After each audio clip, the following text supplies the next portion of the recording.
안녕하세요. 안녕하세요. 자기소개 한 번씩 부탁드립니다. 아이 둘 키우고 있는 열심히 일하는 아빠입니다. 안녕하세요. 영훈 디자인 대표 김경태입니다. 안녕하세요. 전 듀얼러스 대표 정기현입니다. 저는 인테리어 디자이너고 공간 관련 컨텐츠를 제작하고 있는데 무엇보다 영훈 디자인이 유튜브 채널 제작을 도와드리고 있어서 좋은 기회가 돼서 같이 공사를 진행하게 되었고요. 한 7년 전에 정기현 대표님이랑 인테리어 했을 때 너무 마음에 들어가지고 이번에도 대표님한테 좀 의뢰를 하게 되었습니다. 저는 이제 정기현 대표님이 시공을 의뢰해 주셔서 시공사 대표를 참여하게 됐습니다. 간략하게 한번 소개해 주시죠. 여기가 강동구에서는 가장 큰 아파트 단지이지 않을까 싶습니다. 강동 롯데캐 슬퍼스트 60평형을 저희가 시공하게 됐고요. 디자인 받아서 시공한 경우가 거의 드물어서 새로운 경험을 하게 된 현장입니다. 논밭뷰가 있어서 새로 와서 좋았습니다. 첫 번째 집을 좀 다크 그레이 톤, 굉장히 어둡게 디자인을 잡았었잖아요. 이번에는 자녀들도 이제 생기셨고 좀 아이들이 무럭무럭 자랄 시기라서 두 번째 집은 이제 아내가 밝은 집에 한번 살아보고 싶다. 근데 저는 이제 어두운 스타일을 좋아해서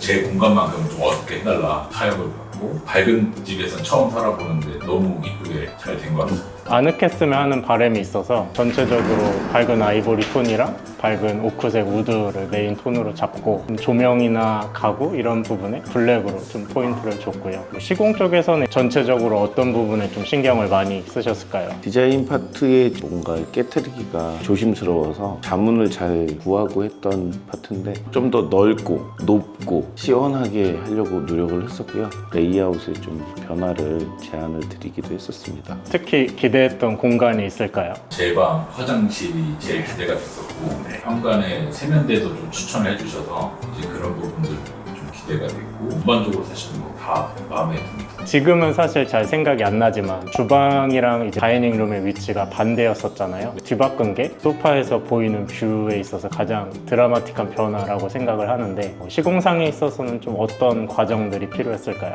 일단 비포에서 너무 뭔가 많았어요. 벽에 대리석도 있었고 주방 바닥 다 대리석이어서 과감하게 드러내고 새로 미장을 이제 하는 그런 경우 역시 일단 부수고보자 부숴놨더니 생각지 못하게 많이 넓어졌던 것 같아요. 주방의 날개벽 같은 경우는 알고는 있었지만 훨씬 더 넓어져 보이는 거죠. 한가운데 있는 기둥을 되게 걱정을 많이 했는데 오히려 기둥이 눈에 안 보일 정도로 많이 넓어져서 이게 좋았던 것 같고요. 작은 주방용 창을 띄웠더니 걔도 좀 시원하게 보이는 게 있어서 과연 60평인가 할 정도로 주방이 작았는데 60평 다운 주방이 생겼다. 아내 고객님이 고민을 많이 하셨던 부분이 거실에 TV를 줄 것이냐 말 것이냐. 지금 보시면 좀 어떠신가요? TV를 안 둬도 괜찮은지. TV 없는 집에는 뭐 처음 살아보고 애들이 아직 어리다 보니까 독서하는 그런 풍경을 만들고 싶다. 선반은 이제 아무래도 비어있을 때는 이뻐 보이는데 물건들이 올라가거나 그러면 좀 지저분해 보일 수도 있어가지고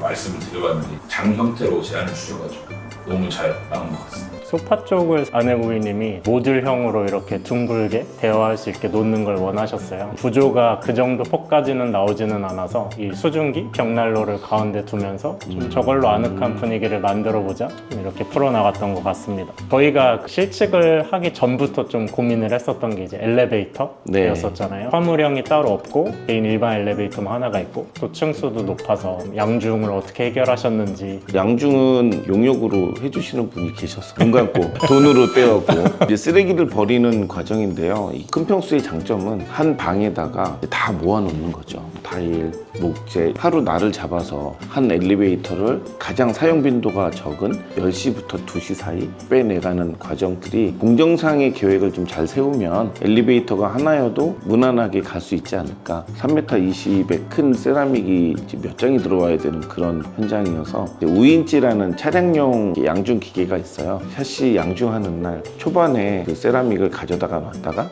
마지막에 가구하고 위에다가 얹는 때까지 거실에서 입구방으로, 입구방에서 주방으로 옮기고 이렇게 하면서 세라믹이 반으로 잘라지는 안 좋은 디자인을 좀 피해가는 양중 방법을 택하기도 했습니다. 저번 집도 그렇지만 이번 역시 욕실에 많이 힘을 줬는데 디자인을 다 다르게 잡았고 어떤 욕실이 가장 마음에 드시는지. 당연히 이제 방에 있는 많은 디테일과 시공법이 필요했는데 이제 시공상 디테일 관계를 어떻게 풀어나가셨는지. 라운드가 무조건 힘들었고요. 디자인을 해주셨을 때 의도했던 바를 물어보면서 하는 것도 좀 재미있었던 과정 중에 하나인데, 제대로 표현하려면 이 라운드는 왜 있어야 되냐, 어떤 베이스의 그림을 가지고 했었느냐. 라운드를 이제 목공이 잡아나가면 비용도 많이 들거든요. 목공 자체가 습기에 약하기 때문에 결국 이제 찾아난 게, 건물을 지을 때 보면 이렇게 큰 원형 기둥이 있는데, 이 원형 기둥을 사서 지름이 1000이죠. 반경은 500이고 4분의 1씩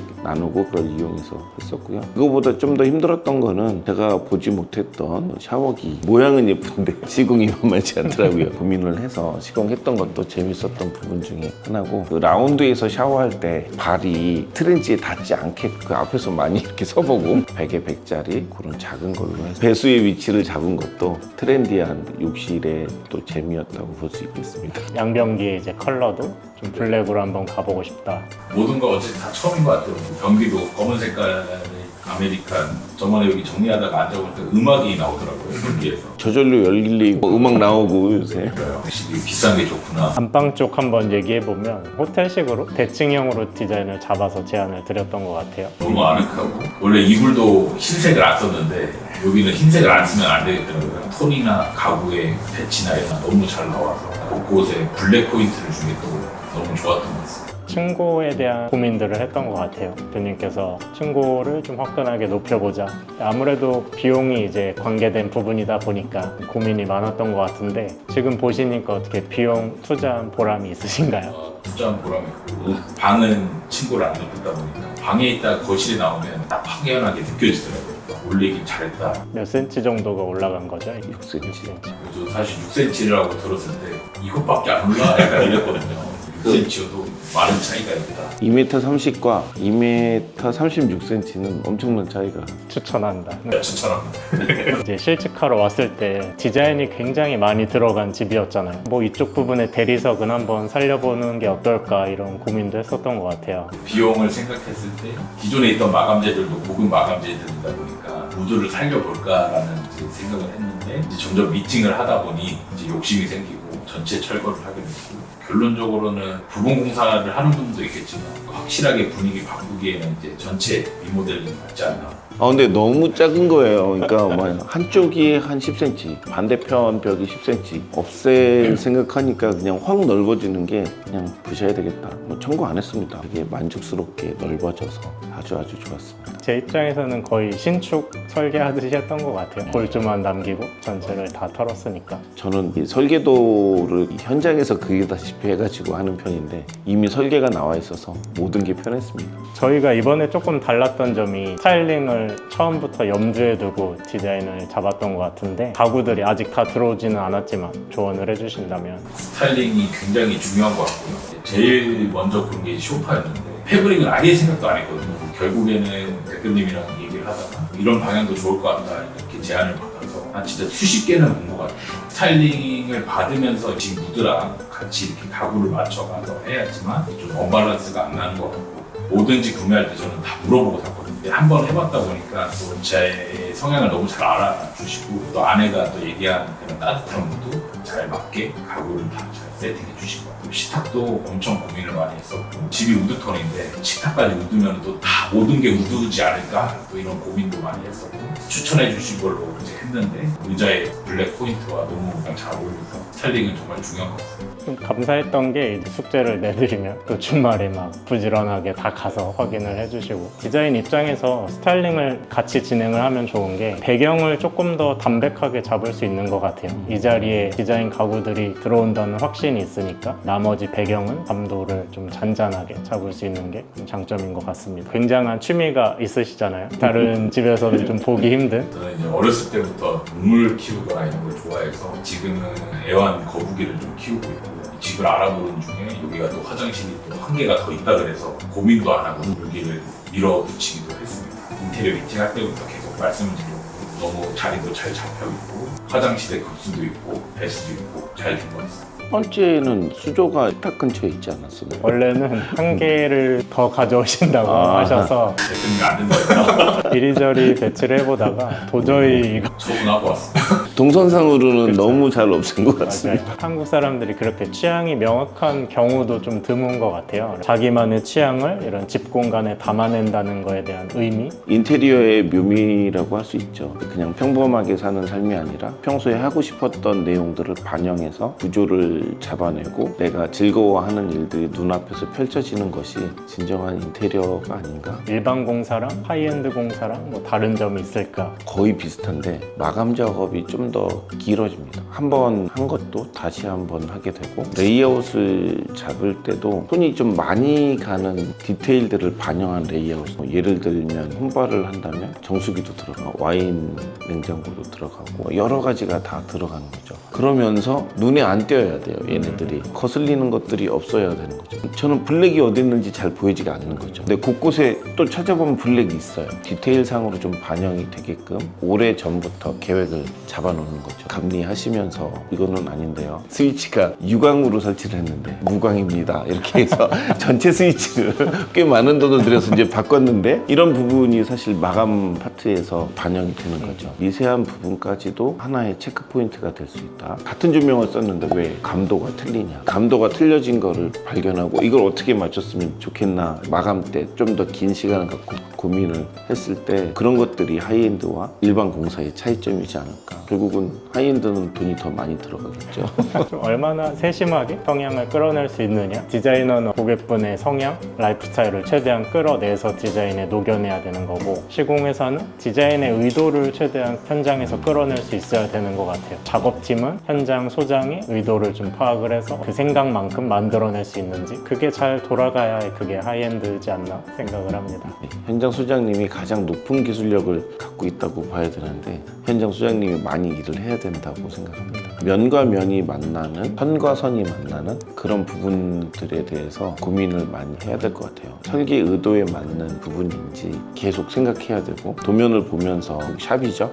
더 좋은 샵 도면을 그려낼 수 있는지 현장에서 파악하는 게 하이엔드 요소 중에 또 하나라고 생각합니다. 좀 티는 안 날 수 있는데 이 집에서 가장 신경을 많이 쓴 부분이 현관이기도 하거든요. 욕실이랑 공간을 어떻게 나눠 먹을지가 얽혀 있기도 하고 양계도어가 이렇게 옆으로 쏙 들어가는 디자인들, 뭐 세면대랑 스타일러 다양한 기능을 넣었잖아요. 금요일에 본 철거가 끝나는 공정으로 짜져 있었어요. 그래서 다음 주 월요일부터 전기 설비가 들어가는 일정인데 철거가 된 상태에서 저는 실측을 사실 다시 진행을 하고 도면을 주말 동안 업데이트를 하거든요. 많은 마감재가 붙어 있어서 철거 이후와 사이즈가 굉장히 많이 달라지는 공간들도 있어요. 정말로 이 집에 최적화된 공간이 맞는지 다시 한번 검토를 할 수가 있는 거죠. 그래서 주말 동안 대표님이랑도 만나서 현장에서 치수를 다시 조정을 해서 최적화된 공간을 만들 수 있지 않았나. 화장실을 줄이고 전실의 공간을 넓히는 그런 쪽으로 해서 수납도 넓어지고 이제 개구부의 공간이 훨씬 크게 바뀌는 케이스거든요. 철거가 가장 의미 있었던 거는 복도 양 끝에 있는 대형 슬라이딩 도어를 네. 만들 수 있는 포켓 집을 만들 수 있는 자리가 생겼던 것 같아요. 화장실 벽만 철거를 하려고 했는데 이제 문에 있는 조조뼈까지 다 같이 철거를 해서 입구에 세면대 공간 그런 공간을 이제 얻을 수가 있었어요. 아이들이 지금 너무 귀여워서 눈에 넣어도 안 아프시겠지만 지저분하게 들어오면서 손을 씻고 들어오는 잘 반영이 된 것 같습니다. 저 아일랜드도 사실 고민이 되게 많았잖아요. 그래서 저희가 이제 풍창으로 바꿨는데 아일랜드 장이 들어오면 뷰를 가리지 않을까 미팅을 하다가 일어섰을 때는 허리쯤에 오니까 그렇게 눈에 보이지 않는다. 안 했으면 좀 아쉬울 뻔했을 것 같아요. 정기현 대표님이 몇 번이나 계속 고민해 보시라고 하는 게 더 추천드립니다. 저도 예전에 추천하는 거나 이런 것들은 또 웬만하면 다 받아들이고 어련히 알아서 필요하니까 좋으니까 추천해 주시겠지 해서 사실상은 강요입니다. 무조건 하시라고 말씀드리는 경우가 있는데 이번 케이스도 설계자의 의도를 파악해보면 주방 공간과 다이닝 공간이 너무 멀어요. 주방의 보조 공간이죠. 아일랜드라기보다는 홈바의 역할이 훨씬 주방에서 부족한 부분은 그 아일랜드에서 다 서포트를 해주지 않을까. 아일랜드를 저는 추천을 드렸던 게 일자 주방에서 가장 큰 단점이 냉장고에서 주방에서 뭔가를 꺼냈을 때 바로 올려놓을 수가 힘들다는 거. 저희 현장 같은 경우에는 저거 하나만 있어도 굉장히 편리하게 사용할 수 있겠다 해서 제안을 드리게 됐고, 이번 주방의 좀 가장 큰 특징은 미드웨이 쪽인 것 같아요. 냉장고를 프리스탠딩 뚱뚱한 냉장고를 가져오시기로 했는데, 예전 같았으면 제가 더 설득을 해서 빌트인을 제안을 드렸을 것 같은데 조금 마음이 약해져서 재사용을 한번 해보자. 그래도 일자 주방이 프리스탠드 냉장고면 규모에 비해서 너무 평범해질 수가 있다고 생각을 했어요. 고민 끝에 냉장고 깊이만큼 상판의 깊이를 더 깊게 제작을 했고, 그 가운데 부분에 선반장을 제작을 하면서 완전히 다른 느낌의 가구로 좀 만들어 보고자 했고요. 이태리 가구에서 많이 사용하는 방법들인데, 저런 액세서리나 뭐 손잡이라던가 이런 부분에만 좀 변화를 줘도 특별한 주방을 만들 수 있지 않나 생각을 합니다. 너무 비쌌죠? 시공 파트로 넣지 말고 스타일링 파트로 넣어야 된다, 이렇게 제안도 했었어요. 고객님 입장에서는 잘 와닿지 않으시겠지만 창문을 살짝 줄이기도 했어요. 뚱뚱한 냉장고가 들어오기 때문에 문이 요만큼 튀어나와요. 냉장고의 도어 크기만큼 벽을 살짝 뺀 것도 디테일 중에 하나라고 생각하시면 됩니다. 그걸 몰랐어요. 네, 지금 한번 보세요. 우리 정기현 대표님하고 목수들 오기 전에 먹을 놓는 자를 표시를 하면서 저 위치를 이렇게 잡았던 게 기억이 납니다. 유튜브 찍으면서 이제 많이들 배우시죠? 샤시를 만들면서 아래쪽에 좀 특별한 공간들을 찾아주셨잖아요. 발코니가 많이 좁았어요. 1m가 채 안 돼서 중간에 샤시가 있었는데 그걸 그냥 사용하시기로 처음엔 하셨는데, 저희가 철거할 때 약간 아리까리하면 일단 철거하는 성격이 있어서 철거를 해놓고 발코니 공간을 한 20cm 넓혔어요. 드나들기가 좀 쉽게 만들어 드렸고, 중간에서부터 올라가는 샤시로 바꾸기 때문에 이제 밑에는 지지할 수 있는 공간 말고는 선반을 만들어서 저희가 그 공간을 좀 활용하게 하자, 그런 제안이 아니죠. 일단 해놓고 마음에 안 들면 막아주겠다 그랬죠. 제가 제 디자인 파트로 이제 침범을 했으니까. 제가 좋아하는 필름은 아닌데 아이들 방이다 보니까 손에 지문이 묻어도 좀 티가 안 나는 마감재를 선정을 했던 것 같아요. 안방 욕실 얘기를 한번 해보면 좋을 것 같은데, 레이아웃도 한번 바뀌었고, 다른 데는 파일형으로 제작하는 세면대가 많이 들어갔고, 공용부는 또 독특한 프리스탠딩 세면대가 들어갔고, 그래서 안방은 볼을 올려놓는 다른 타입으로 제안을 드렸던 것 같고, 저는 좀 신경 썼던 부분이 욕조에 누웠을 때 양변기가 안 보였으면 좋겠다. 고객분의 요청은 아니었는데 그런 구조로 제안을 계속 드렸던 것 같아요. 양변기에 트라우마가 계신 거고. 유독 싫어하나 봐요, 제가. 호텔이랑 좀 아파트랑 가장 큰 차이점 중에 하나가 그 부분이지 않나. 현장에서 그때 대표님이랑 조적벽을 어디까지 뺄 건지 좀 논의를 했던 기억이 납니다. 실제로 앉아보기도 했죠. 평형대가 60평인데 욕실이 3개인 것도 놀랍지만 각 욕실이 기대 이상으로 컸다는 것도 인테리어 요소의 큰 장점이었다고 생각해요. 또 아이디어를 하나 주신 게 저기를 완전 오픈형으로 바꿨잖아요. 네. 보통은 터닝도어를 이제 앞쪽으로 다는데 마루를 연장을 해서 네. 주방 공간으로. 경험상의 내용들을 전달을 해드렸고 제 제안을 잘 받아주셨던 것 같아요. 걱정했던 게, 그러면 공간이 넓어졌는데 그 공간은 과연 어떤 모습이어야 되냐. 슬라이딩 창을 큰 틸트 앤 턴 창으로 바꿔서 개방감이 더 있게, 가운데가 나눠지지 않게 제가 생각한 것 중에 좀 잘했다. 기존의 주방창 사이로 식탁이 배치가 돼 있더라고요. 그러면 더 열과성을 다해서 해야 되겠다. 창문이 열리는 것과 이제 세탁실 문이 열리는 것이 서로 만나지 않게 양쪽에 한 10cm씩을 줄였어요. 뭔가 문이 중첩되지 않게끔 현장에서 생각해낸 방법 중에 하나였습니다. 식탁에 앉았을 때 하늘이 좀 시원하게 보이는. 밥 먹어보고 싶어요. 초창기에 설명을 드렸을 때는 그닥 그런가 보다 이렇게 생각하셨는데, 막상 다 되고 나서 보시니까 그때 그래서 이렇게 설명을 했구나, 이제 그 생각 드실 거예요. 감사한 부분이기도 하고, 중요하게 생각하는 부분 중 하나는 클라이언트가 얼마나 인테리어 업체를 믿고 진행을 하느냐인 것 같거든요. 많이 믿고 진행을 했을 때가 결과물이 제일 예쁘게 나오는 것 같아요. 스케줄이 좀 디자인을 잡는 기간은 좀 짧았었던 편인데, 그럼에도 진행을 해드리게 된 이유가 믿음이 오갔던 기억이 있어서 이번에도 진행하면 결과물이 잘 나오겠다 예상을 하고 진행을 했던 것 같아요. 뭐 아내가 뭐 사고 싶다고 할 때도 대표님한테 물어보고 그래야지 이러더라고요. 물어볼 때마다 계속 안 된다고 해서 죄송한 마음도 있긴 했습니다. 사진 찍고 난 다음에는 다 사셔도 되실 거예요, 아마. 쉬면서 자유롭게 편하게 커피 한 잔 먹으면서. 잘 돼 있더라고요. 대리 스펙북에 쫙 선택할 수 있게. 근데 너무 비싸. 한국에서 만들어도 비싸고, 그 아일랜드의 손잡이가 진짜 핵심이었던 것 같아요. 그러니까 그냥 사다가 둔 거 같잖아요. 맞아. 손잡이가 딱 달릴 때부터 완성이었던 것 같아요. 손잡이 다는 게 좀 무섭기도 하거든요. 이번에는 심지어 샘플을 못 보고 주문을 해서 저기 구멍이 하나 뚫리는 순간 문을 그치. 다 바꿔야 되니까 작업팀도 웬만하면 손잡이 오고 뚫으면 안 되냐, 뭘 자꾸 남겨두냐, 먼지 날리지 말고 빨리 뚫어라 해서 미리 다 뚫어놨죠. 이 마감 공정표 그거 보더니 일찍 갖고 아, 왔는데 마감. 보셔서 아시겠지만 숙주한 다음에 최소화하려고 하는 이유 중에 하나가 아무도 없어야 일을 해요. 스타일링이 잡혀서 너무 좋았던 게 스타일링 하면서 기간에. 네, 이제 말씀해 주신 것들 와서 처리할 수 있어서 물론 이제 살면서도 발견되면 우리가 와서 다 해드리는데 웬만하면 사전에 하는 게 서로에게 편해요. 요 라운드 같은 거 넣은 것도 예뻐서 하신 것도 있지만 아이들이 뛰어다니다가 이제 부딪힐까봐 곳곳에 라운드도 넣고 조명이 저는 많이 배웠어요. 이번에 그동안 뭐 대표님 제가 한 거 그냥 찍어만 주지 대표님이 한 조명은 제가 못 봤잖아요. 아, 이렇게 하는구나. 선 여기저기다가 빼놨어요. 고객님이 더 달아달라 그럴까봐. 저는 약간 이런 이 정도. 이 정도를 딱 들어가거든요. 맞아요. 저는 이제 4,000K를 생각했단 말이에요. 근데 디자이너님이 전체를 3,000K로 한다는 거예요.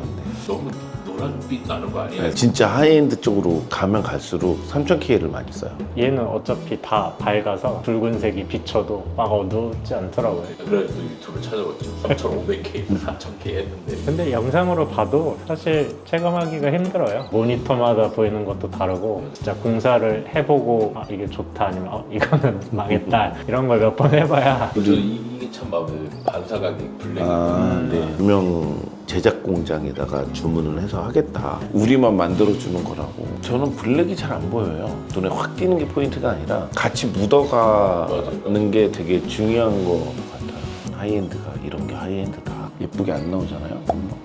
너무 속상해. 잘못된 길을 가는 거죠. 고객님이. 이런 필름지 색깔 정할 때도 막 가서 대보고 자기가 골라본 거 보고 이게 더 낫지 않아요? 뭐 그러면 결국은 그거 하라 그런다고. 천정하고 벽하고 들어가는 느낌이잖아요. 이렇게 묻어 들어가야 되는데 각각의 색이 다 살아나는 집들이 있어요. 너무 속상하죠. 개입이 엄청 많은데 정해놓은 색깔이 있거든요. A 조합, B 조합, C 조합 이렇게 있는데 어느 집에 했더니 좋더라. 그러니까 이거를 우리 조합 중에 하나로 가자. 결국은 마음 약한 디자이너가 어떻게 해요? 그러면 너부터 혼나야 돼. 회사의 방침을 깨면 안 되지. 여기는 저는 그런 고민은 전혀 없이 라운드 할 때도 5cm였는데 4cm로 바꿨죠. 그거 가공비만 엄청 나왔어요. 한 장 딱 자르더니 연락 왔어. 이거 7시간 걸리는데 계속 할 거냐고. 해와야지 어떻게 해. 저는 시공사 보고 좀 디자인을 조절을 하거든요. 전연차가 배정이 되면은 디자인을 했던 거 그냥 안전한 거 이렇게 가고 믿음직한 시공사로 배정이 됐다 하면은 이번에 새로운 거 해봐야지. 좋은 디자이너하고 좋은 현장 소장이 하니까 아마 집이 예쁘게 나올 거라고. 이제 재밌게 살기만 하면 되겠네요. 네.